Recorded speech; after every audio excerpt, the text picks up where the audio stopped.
Olá, gente peregrina! Olá, gente membresina! Mais um vídeo da Tenda do Necromante. Israel Finkelstein e Thomas Homer, As Origens da Torá. Eu já li textos aqui, há uma playlist específica para esse livro. Era um texto sozinho do Finkelstein e também li um texto sozinho do Thomas Homer. Agora os dois vão se juntar e escrever observações sobre os contextos históricos da história de Abraão, entre arqueologia e exegese. Eu não sei o que vou encontrar, não li, as minhas reações serão, então, absolutamente inaugurais. Eu vou reagir ao que estou lendo, com base no que eu penso da história de Abraão. Já traduzi eu mesmo Gênesis, já fiz vários vídeos sobre a história de Abraão, conheço a tese do Mário Liverani, de modo que eu vou avaliar o que ambos vão escrever, tendo como pano de fundo minha própria percepção. Então vamos lá, espero ser uma leitura agradável. Começa na página 66, eu acho que eu vou ler toda essa primeira seção, depois entra o ciclo de Jacó. Então vamos lá, observações sobre os contextos históricos da história de Abraão, entre arqueologia e exegese, Israel Finkelstein e Thomas Homer. Desde que a tradicional hipótese documentária foi desconstruída, ouviram brasileiros desinformados, a hipótese documental JEDP não vale mais um pum de ácaro. Pelo menos na Europa, mas também em certos meios da pesquisa israelense, não é mais possível estabelecer nem a data, nem a origem das tradições do Pentateuco, atribuindo-as a documentos supostamente bem datados. Isso acabou, morreu.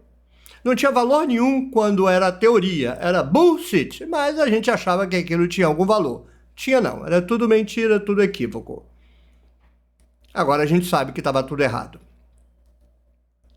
Consequentemente, nós não podemos mais aderir ao tradicional ponto de vista histórico-crítico concernente à formação dos textos sobre Abraão, que, segundo certas concepções clássicas, teria sua origem em uma composição já vista do período salomônico, por exemplo, Fonrad.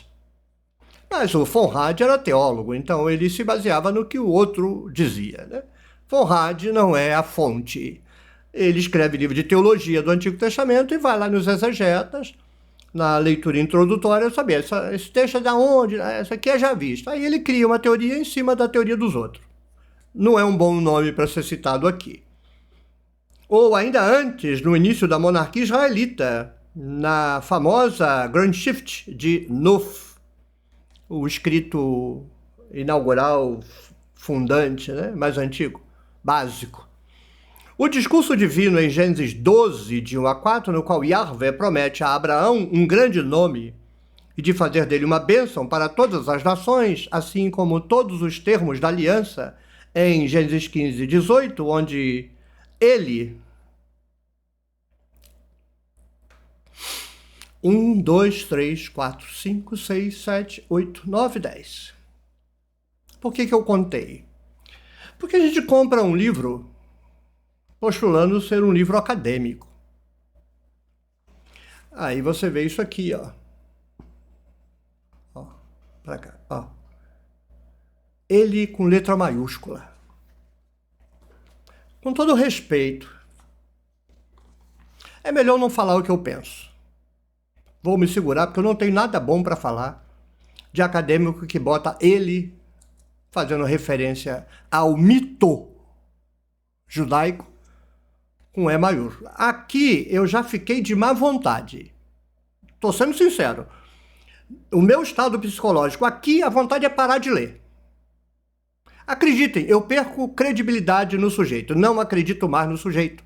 Porque a cabeça dele é tonta a ponto dele botar a porcaria do pronome pessoal com maiúsculo.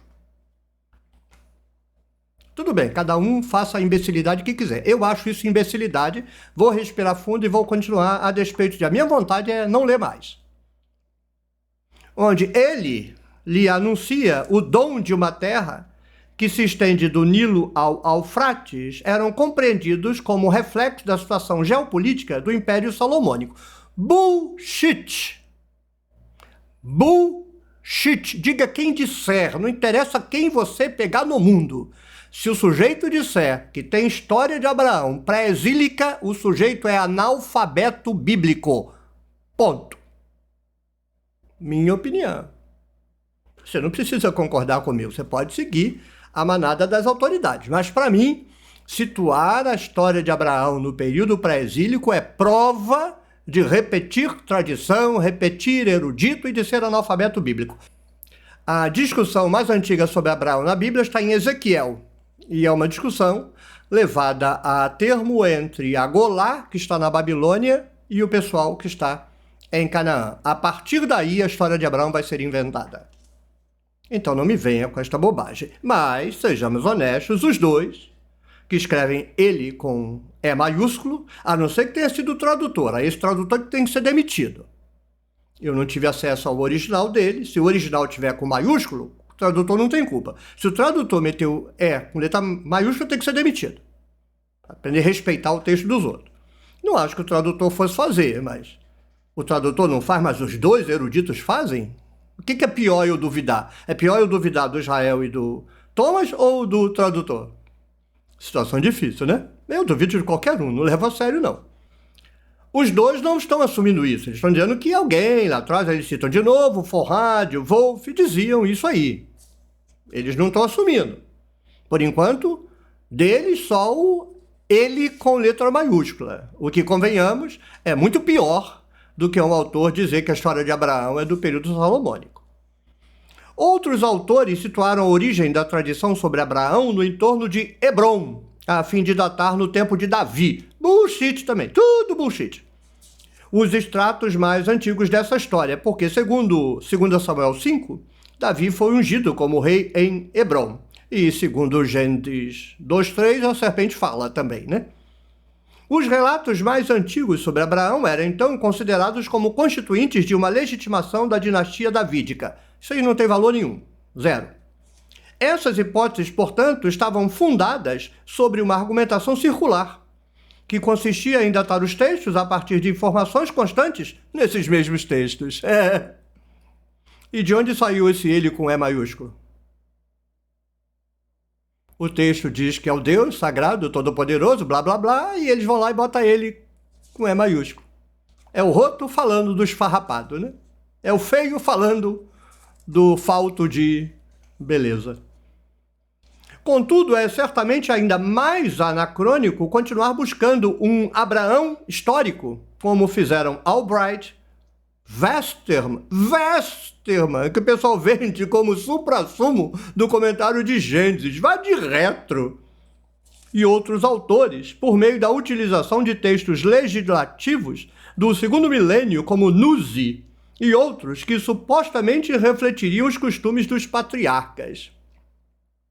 Não é só crente de igreja que é feito de besta, não. Muito aluno de teologia. O sujeito vai para essas faculdades, 500 anos tem o prédio, né? Aí chega aquele professor, todo cheio de pampa, abre a boca, porque o Abraão histórico. Aí o sujeito vem, formado na Europa, grande porcaria, só ouviu lixo. Mas o diploma dele vale ouro. É ouro de tolo, né? Mas fazer o quê? Postulando assim uma data do segundo milênio para a época dos patriarcas. Não é só crente que é besta, tem aluno de teologia, de exegese de Bíblia do mundo inteiro que é besta ao cubo, porque o crente é besta por ignorância. A pastorada, a padraiada, a rabinada enrola mesmo, não tem respeito. O crente não tem respeito por parte do clero. Nenhum clero respeita a plebe cristã, nenhum. Mas o aluno de teologia não.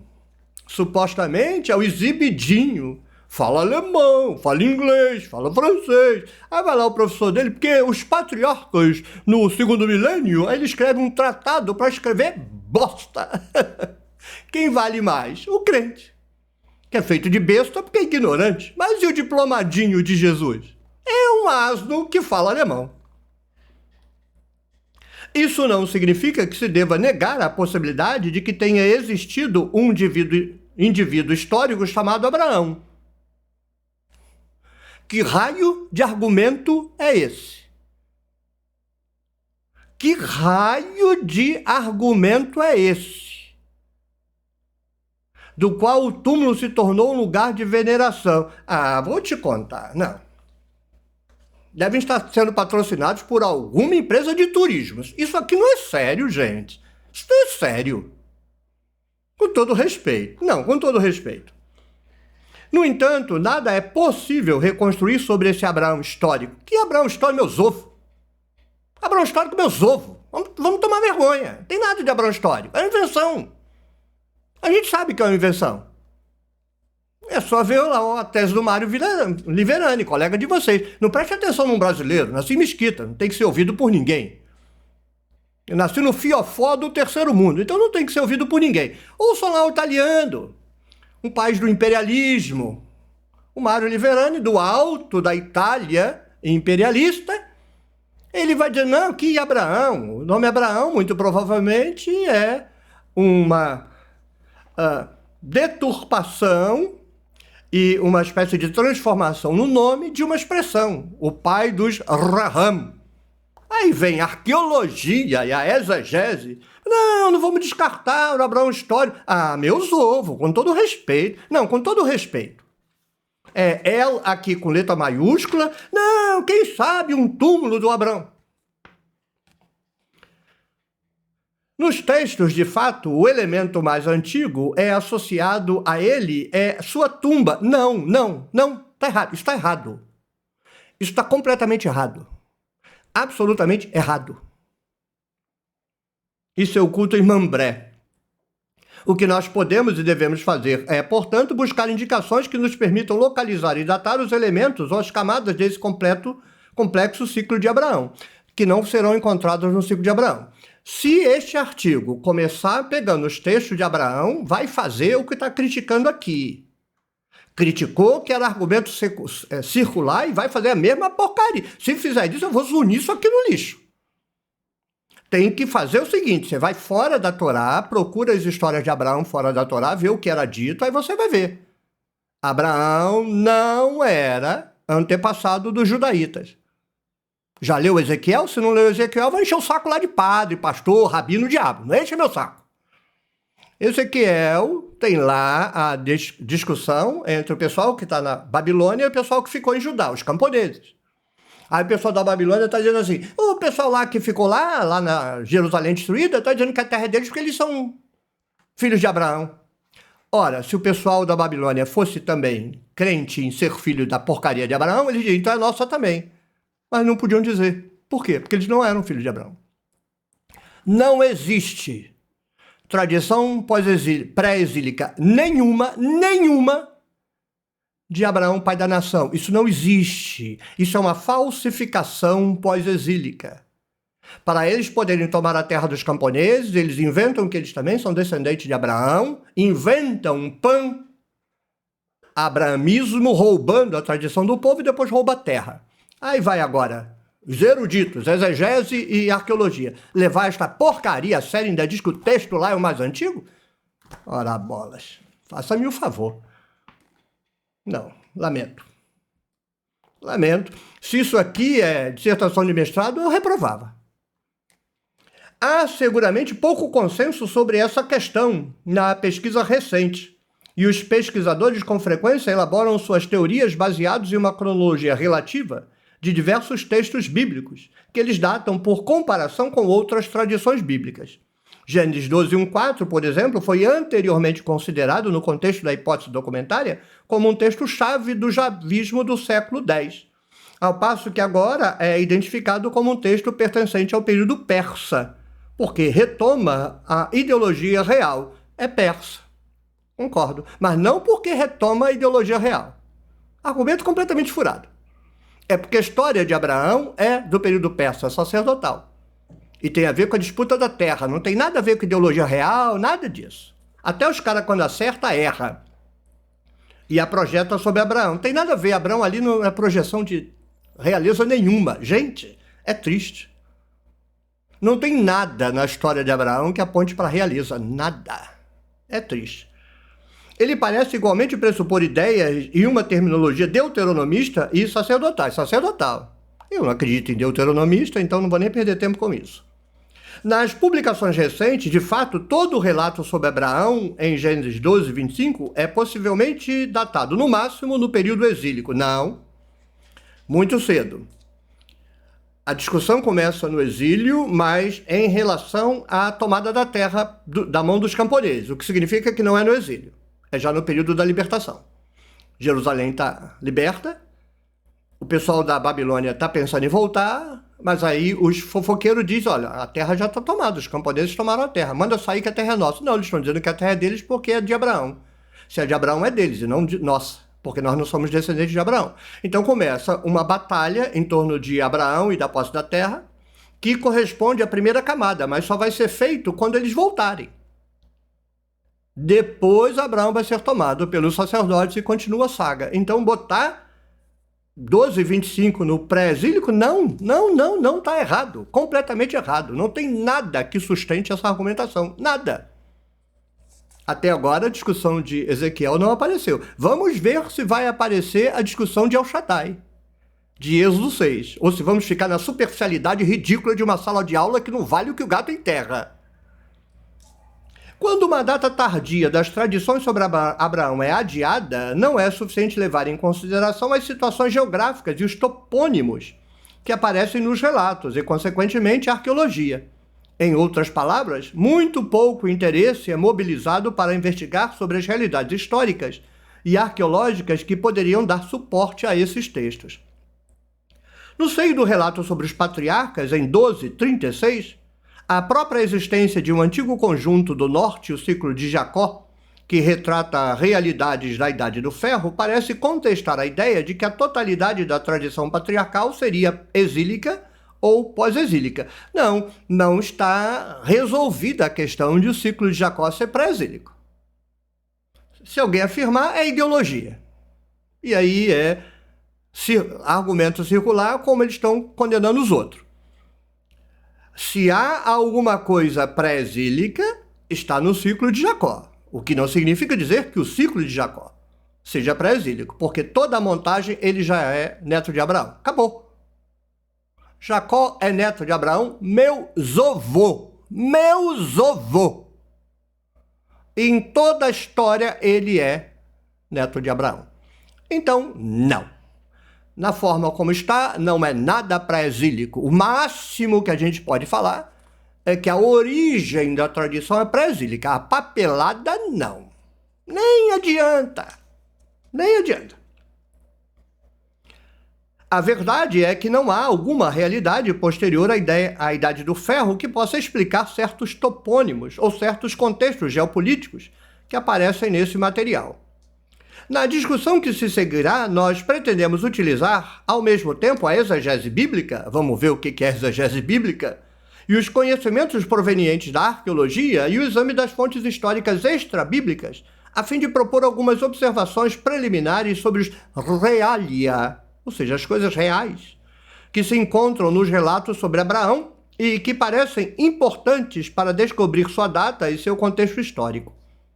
No entanto, antes de tratar sobre o ciclo de Abraão dessa maneira, vale recordar a principal diferença entre as tradições do sul e do norte na Bíblia. Cuidado, porque quais são as tradições do norte? As que a gente vai dizer que são do norte? Os textos são todos pós-exílicos, são montagens pós-exílicas. Os reis são monoteístas, os profetas são monoteístas. É tudo invenção. A origem de determinadas tradições pode ser do norte, mas o texto, o formato em que eles estão, os rolos, os manuscritos, é tudo do sul. Não há dúvida de que os relatos bíblicos sobre vários aspectos refletem uma perspectiva sulista. Não é perspectiva sulista, a narrativa inteira foi feita no sul, sem nenhuma exceção. Isso fica muito perceptível naquilo que se chama história deuteronomista, que eu não levo a sério, que apresenta todos os reis do norte de maneira negativa, e nos livros da Crônicas, que ignoram quase totalmente o reino do norte. E essa lógica é válida também para a organização do livro do Gênesis. Os relatos sobre os patriarcas começam com o personagem do sul, Abraão, que é apresentado como avô de Jacó do norte. O relato mais tardio de José coloca em evidência o papel de Judá e minimiza a importância de Rúben. Essa revisão sulista de partes importantes da Bíblia hebraica, não concordo com essa construção. Não me venha com essa construção. Não teve revisão sulista de porcaria nenhuma de parte da Bíblia hebraica, porque não existe Bíblia hebraica. A Bíblia hebraica é uma construção dos fariseus. Alto lá. Isso aqui é retroprojeção inadmissível. Os caras não estavam escrevendo Bíblia hebraica, não estão fazendo revisão de Bíblia hebraica, coisa nenhuma, eles não têm a mínima ideia do que vão fazer com os textos deles. A descrição aqui deveria ser o seguinte: essa redação sulista, não revisão. Porque quando você fala revisão, você está pressupondo um texto escrito, e não ficou determinado nenhum texto escrito. Tá vendo? Se você não lê prestando atenção, você é feito de besta. Você é feito de besta. Você compra um livro e é feito de besta.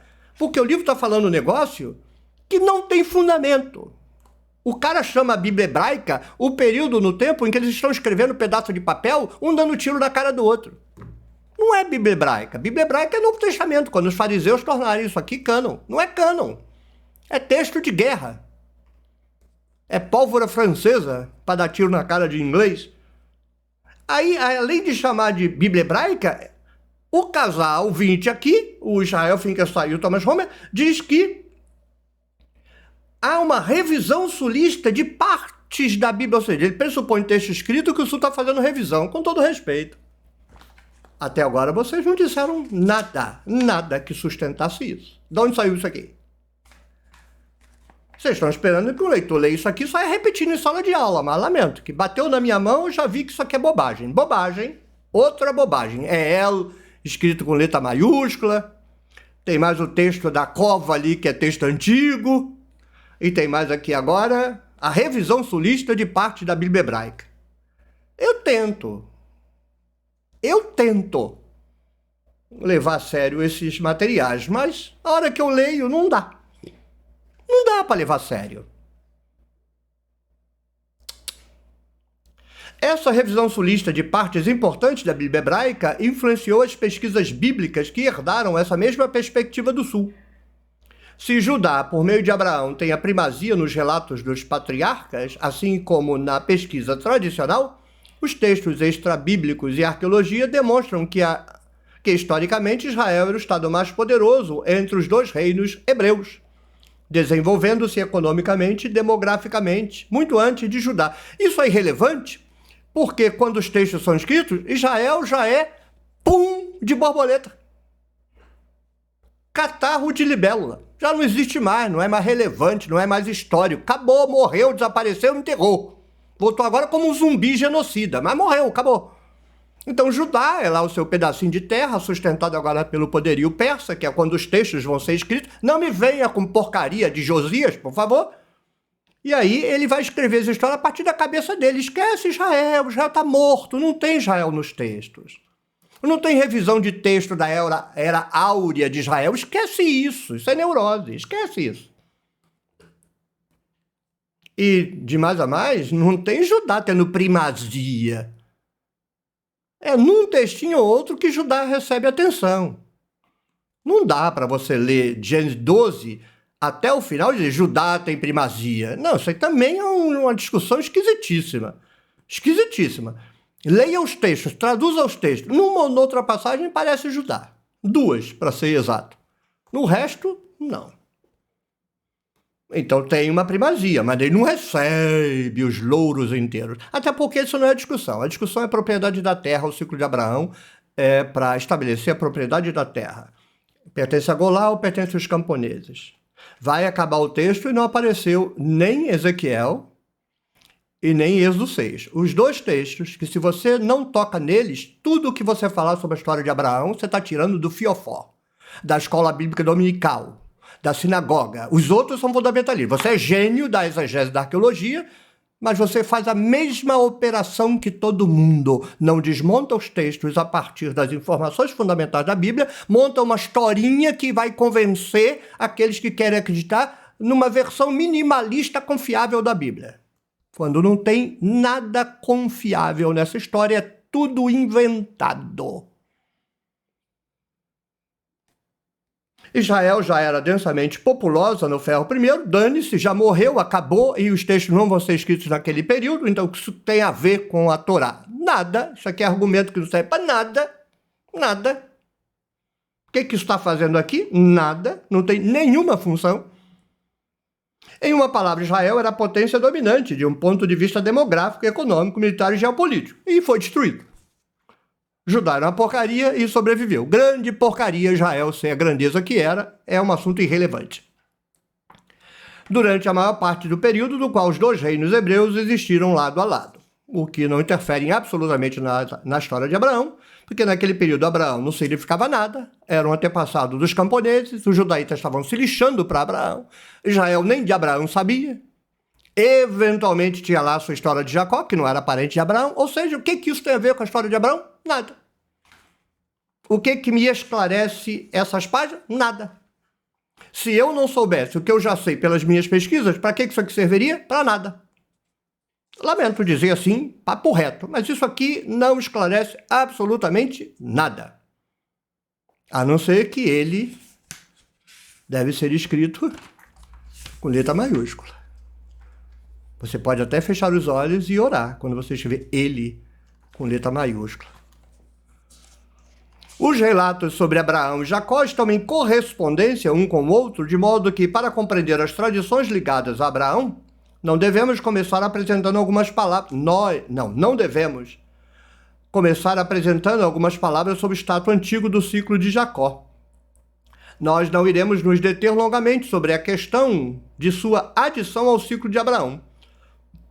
Uma competente abordagem dessa questão é elaborada por Cockert. Não entendi esse parágrafo. Os relatos sobre Abraão e Jacó estão em correspondência um com o outro.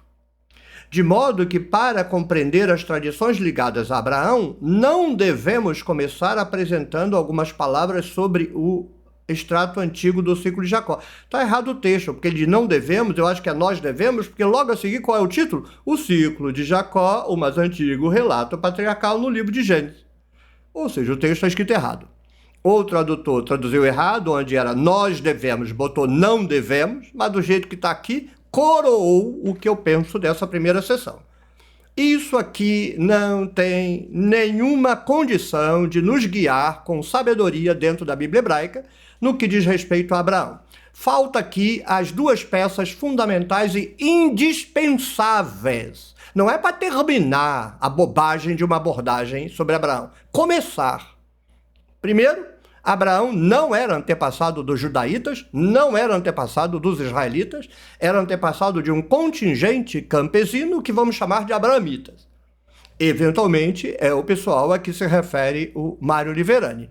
Segundo, Abraão era adorador de Yahvé, meusovô. Abraão não conhece Yahvé, ou seja, Abraão não existe, é um antepassado mitológico da população abraamita. Os abraamitas adoravam El Shaddai. Então eles diziam que a terra era deles e que eles adoravam El Shaddai. E tem lá o judeu que adora Yahvé e diz que a terra é deles. Vai dar uma briga, os judeus, usando o poder da Pérsia, vão tomar a terra deles. Mas para tomar a terra vão tomar Abraão, vão inventar que Abraão é adorador de Yahvé, isso está lá em Êxodo 6. Eu apareci Abraão, como El Shaddai, a Isaac, a Jacó. Ou seja, quem meter Jacó aqui está fazendo besteira, ensinando asneira. Jacó, adorador de Yahvé, Isaac, adorador de Yahvé, Abraão, adorador de Yahvé, tudo pós-exílico, sem exceção, não tem discussão. Não adianta diploma, não adianta autoridade, não adianta pilha de livro escrito, tá falando besteira. Mas o meu nome Abraão, eles nunca conheceram. Isso é história. A hora que o pessoal da Babilônia vem e começa a falar, porque Abraão e Yahvé, que Abraão e Yahvé, meu amigo? Abraão nem conhecia Yahvé. Aí ele não conhecia mesmo não, ele conhecia como El Shaddai, mas El Shaddai é Yahvé. Aí inventa que El Shaddai é Yahvé. Agora Abraão vira adorador de Yahvé, porque ele era adorador de El Shaddai, então é adorador de Yahvé. Agora você inventa, tira do fiofó a história de Abraão. Israel Finkelstein e Thomas Homer. A história de Abraão é tudo tirado do fiofó de sacerdote. Não adianta citar 500 autores se não presta atenção nos textos bíblicos. Com todo respeito, péssimo texto sobre Abraão. Vou fazer força para continuar lendo, porque eu não sei se eu vou aguentar ler sobre o ciclo de Jacó. Eu vou ter um treco, eu vou ter um troço. Me segura, Bel, faz um suco de maracujá, que eu estou tomando antibióticos, não sei se meu coração vai aguentar, não. É muito ruim o argumento. É primário, com todo respeito. Eu vou terminar dizendo que, eventualmente, eu sou uma besta quadrada, um imbecil completo. O que aquele animal está falando? Aquele jegue só podia ter nascido no terceiro mundo. Eventualmente, eu estou errado. Mas reflita você.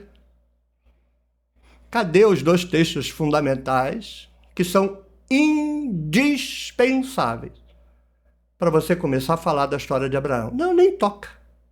Eu não sei se conhece, mas não quer mexer, ou se nunca nem pensou no caso. Mas já acabamos de ver o que a arqueologia e a exegese têm para nos ensinar sobre o ciclo de Abraão. Só que não. Se você gostou, clique no joinha, deixe um comentário, pode me chamar de presunçoso. Se você fala, professor, sou muito presunçoso, hein? Eu vou, sou mesmo. Que fique nisso. Se passar disso, eu vou deletar. Já estou avisando, tá? Sou presunçoso mesmo. Presumo que eu estou certo e já fiquei sair, Thomas Homer falaram besteira. Agora, eventualmente, quem está errado sou eu, né? Aí eu vou ficar com a cara grande. Eu sempre dou minha cara a tapa, desde que os argumentos sejam apresentados. Eu estou dizendo o que é que falta nesse artigo. E estou dizendo que botou ele com letra maiúscula, já perdeu o meu respeito. Então deixa aí um comentário, pode ser um elogio, uma crítica, uma pergunta, um cumprimento, um engajamento, alguma coisa qualquer que seja. Compartilhe o vídeo, se for o caso.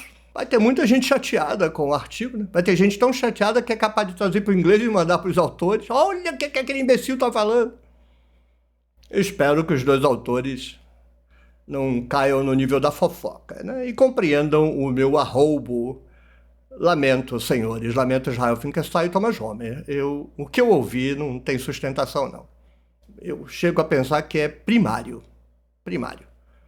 O que é fundamental para começar a discussão sequer foi mencionado. E eu disse o que está faltando. Torne-se membro do clube de membros da Tenda do Necromante. Apoie meu projeto de tradução da Bíblia, www.nossabiblialivre.com. E, se tiver um tempinho aí, você poderia se engajar no projeto de 10 milhões de visualizações em 1000 dias. Assista aí alguns vídeos que você ainda não assistiu, incremente o número de visualizações do canal. Faça um Necromante feliz. Dia 28 de outubro, 1000 dias da Tenda do Necromante. Tchau, tchau. Até o próximo vídeo, até a próxima rodada de café.